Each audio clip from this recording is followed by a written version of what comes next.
Dictator کی گود میں بیٹھ کے انہوں نے اپنے خاندان کے 14 بندے M L A M P A senator وزیر اور مشیر بنوائے. یہ ہم چار یار کا نظام ہے.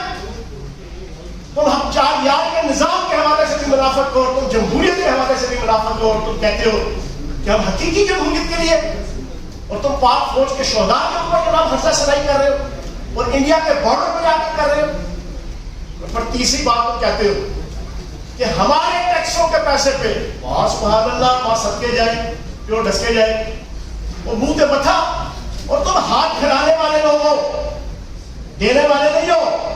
یہ ہے تمہارا ہاتھ. مجھے مجبوری کے تحت کہنا پڑتا ہے کیونکہ میں مدرسوں کو پاکستان کی اساس بنیاد نظریہ پاکستان کی بنیاد سمجھتا ہوں, پاکستان کے تمام دفتر فکر کے مدرسوں کو. لیکن تمہارے جیسے علماء, تمہارے جیسے سیاسی مذہبی زعماء, انہوں نے بدنام کیا ہے اس وقت سب کو. تم ٹیکسوں کے پیسے, تم زکات چندہ خیرات بھی کے اوپر پڑنے والے ہو. تم کہتے ہو ہمارے ٹیکسوں کے پیسے. تو جناب آج یہ بھی کٹاکٹی نکھیڑ لو. آپ ذرا ٹیکسوں کی میری چیلنج ہے اس پریس کانفرنس کے ذریعے سے, تو سینسیبل حافظ عبداللہ صاحب جیسا یا کوئی بھی ان کا لیڈر, وہ پوری کی پوری مولانا فضل الرحمان صاحب کی اور ان کے خاندان کی ایف پی آر کی پچھلے 15 سال 20 سال کی 30 سال کی جس پہ یہ اقتدار میں رہے ہیں, اس کی شیٹ لے کر آئے ہر سال کی. ذرا ان کو بھی تو پتا چلے کہ فوجی جوانوں کو جو پیسہ جا رہا ہے وہ ان کے خاندان کے ٹیکسوں سے جا رہا ہے.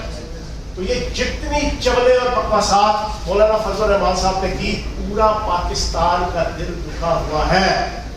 میں مولانا فضل الرحمان صاحب سے پوچھوں گا, آج میں بڑے ادب احترام سے ساری باتیں کر رہا ہوں, میری مولانا فضل الرحمان صاحب سے گزارش ہے, پہلے تو مجھے یہ بتائیں کہ آپ آر ایس ایس کے لیڈروں سے کب ملے تھے.